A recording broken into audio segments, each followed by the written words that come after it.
আমার হাতে এখন কোটি টাকার সম্পদ দেখতে পাচ্ছেন, লাল 1 টাকার কয়েন, যেগুলোর এক একটি মূল্য 2 লাখ টাকা করে। তো এই ধরনের গুজব বর্তমানে বিভিন্ন ইউটিউব চ্যানেল, বিভিন্ন পেজে প্রকাশিত হচ্ছে যে এই লাল কয়েনগুলোর আসলে অনেক মূল্য, এবং সাধারণ মানুষ ভুল বুঝে এগুলো বিশ্বাস করে বিভিন্নভাবে প্রতারিত হচ্ছে।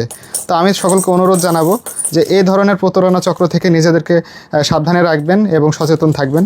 আসলে এই মুদ্রাগুলো এতটা মূল্যবান নয়, কিন্তু বাংলাদেশের একসময় ব্যবহৃত মুদ্রা এবং অসংখ্য মুদ্রা রয়েছে বাংলাদেশে, তার মধ্যে এই মুদ্রাটা একটু ভিন্ন ধাতু দিয়ে তৈরি, যার কারণে এগুলো দেখতে একটু ভিন্ন এবং সুন্দর। এই হিসেবে মানুষ সংগ্রহ করে, কিন্তু এগুলো কিন্তু এত মূল্যবান নয় যতটা মানুষ প্রকাশিত করছে বিভিন্ন চ্যানেলে।